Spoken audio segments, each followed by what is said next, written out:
We want to take a moment to welcome everyone to the Watch This Shit podcast. You could have been anywhere in the world, but you're here with us. My name is Seneca, the movie professor. With this podcast, we're going to give you the definitive decision on whether you should go see a new movie or not. It's real easy. If we say, watch this shit, go out and enjoy some good cinema. If we say, don't watch this shit, avoid it as you would shaking the hand of an untrained gorilla. Or don't. You can do what you want. It may be fun, or it may see you having to get that shoulder put back in place. You don't want to listen to us, you put your life in your own hands. Warner Brothers made a huge mistake during the pandemic. They made the unilateral decision to put all of their upcoming movies on HBO Max in an attempt to drive customers to that service. While some of the movies they dropped there probably should have been on there. There was also some that probably should never have been filmed at all. I'm looking at you, Wonder Woman 84. There was one that needed to go to the theaters, and that was Godzilla vs. Kong. People had been waiting decades to see these two overgrown monsters come to blows on the big screen. When it happened, right in our homes, that part of it was quite underwhelming. The movie had some very interesting fight choreography, but it didn't have the same impact that it would have had if we would have seen it on the biggest screen with the best sound. Years later, they seek to capitalize off the buzz that was generated from the first one. People generally liked it. I liked it a little bit too. Today, we will review Godzilla x Kong, The New Empire. Wasn't the last movie I just reviewed about an empire as well? Something to the Frozen degree? Let's do better with our naming conventions, Hollywood. I'm giving you gold each time I do one of my title expansions. I will allow you to use some of mine for a very small fee. Just send me an email. The story is that King Kong ain't got shit on me. But seriously, Kong is lonely. Somehow, the humans have discovered he is a social creature, even though they have never seen him interact with another gorilla monster his size, because there have not been any. So they began to track him as he searches for a family and a place that he can call his home. This all takes place in Hollow Earth. Whew, remember the stupid ass idea that there is a whole other world inside the world that we currently live on top of? Yeah. When I saw it, I immediately remembered how asinine and impossible that seemed. In a movie where giant kaiju fight to determine which one is the most dangerous, having a world inside of the Earth just seemed a step too far for me. While all of that is going on, Godzilla is traveling the world, kicking the ass of any other monster that would dare come to the surface. It owns this domain and will be damned if any of the other kaiju will come up there taking away from its publicity. Kong gets a toothache, comes to the surface, gets the bad tooth removed and replaced with a titanium one, then goes back into the Hollow Earth to finish his mission. He runs up on a whole group of giant monkeys and has to run the ones with the ruler of the other apes. Unbeknownst to him, Scar, the giant orangutan, has a secret dinosaur weapon. Will Kong be able to defeat this new foe? Will he be able to convince Godzilla to join the main plot of the movie and join him in the battle? Stay tuned. This is a Kong movie featuring Godzilla. That easy. What I have learned, writers, have a hard time writing things too far removed from themselves as compelling characters. Not all writers have this problem. There are some that can do a fairly decent job of getting into the head of something that is unlike them, but the majority of them can't. Because Godzilla can't emote like a human, he doesn't resemble a human in any capacity. They portray him as a territorial, destructive monster. That's all it is. Its sole motivation is to kill any other creature that is close to the same size as it is. Now, honestly, that's one more motivation than it was given in Godzilla -1. Gotcha, bitch. But It's still a weak motivation. Therefore, we are left with the bulk of the runtime being dedicated to finding out what's going on with Kong. Now, this motherfucker is written well. He is lonely and is searching for others that are similar to himself so that he can have a family. He is smart, able to use tools, build traps, and even understands the humans enough to work with them at certain points in the film. All of the main plot was dedicated to his crusade and trying to discover other Kongs. Godzilla was really just used for extra action scenes. The monsters that it slain didn't impact the main plot at all.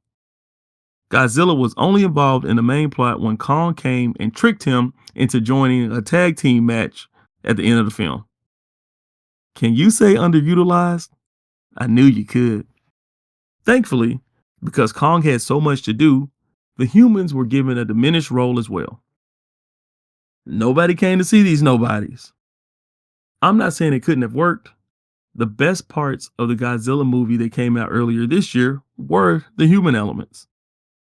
Somehow, all of these American kaiju films have always failed to make the people part of the film interesting, while at the same time adding a lot of emphasis and screen time to the people side of the film.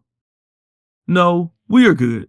We don't give a damn what Johnny is doing when Kong has to run a 1v5 on other apes. Let's see that shit. Somehow, I don't know how they did it. I do know how they did it. They still find a way to make Brian Tyree Henry look like a bitch while Dan Stevens looks like a badass. I'm so sick of this shit. I don't know what to do. Just simple. I mean, they were riding on a plane to the center of the earth. Both of these characters are screaming. One is screaming in fear. One is screaming in excitement.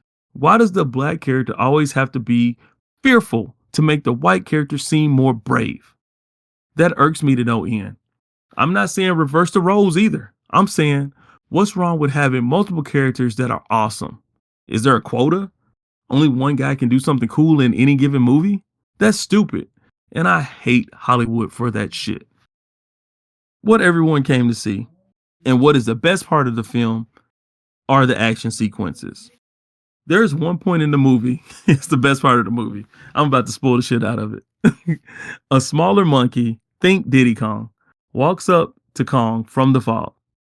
King Kong is surprised to see a creature similar to himself, even though he's smaller. He reaches out his paw and he wants to be friends. Then that little motherfucker bites Kong and calls his 3 homies to come jump him. During the fight, Kong gets his hands on the little ass monkey and uses an ancient technique made famous by black mothers all across the South. He used the little monkey as a weapon to beat the asses of the big monkeys. Oh, I loved every moment of it.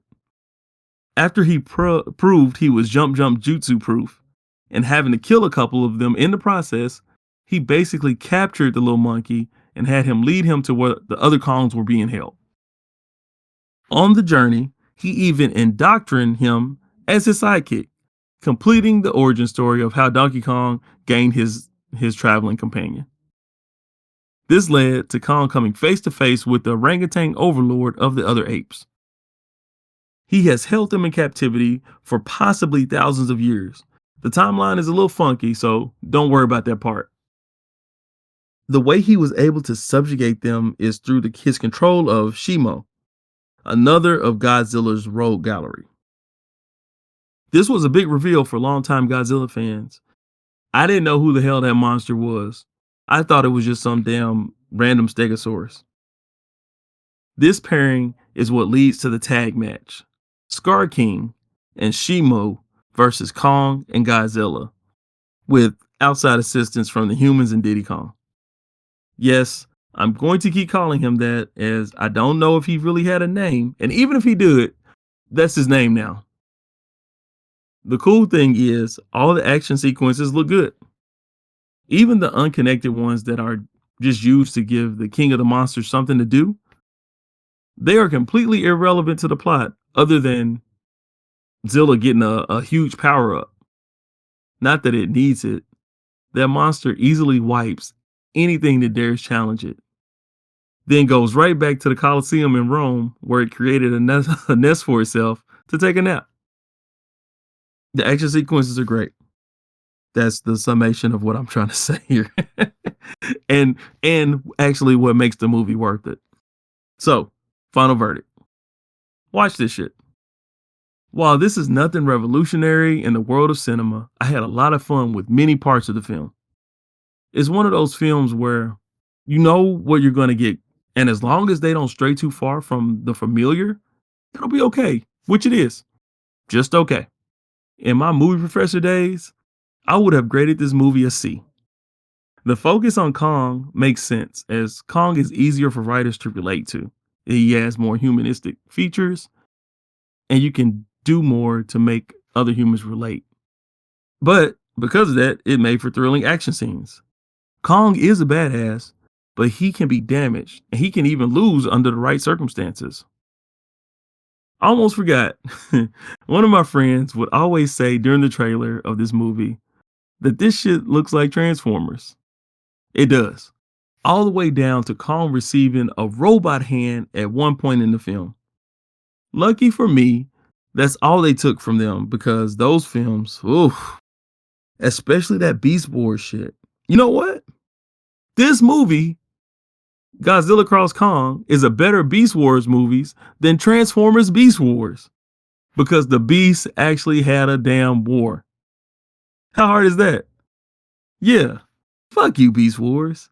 You really messed that up for me. That animated series was amazing, and you squandered it on a what? Okay, don't do it. I'm not gonna do it. Thank you for listening to another episode of Watch This Shit. You come here for the realest take on new movies.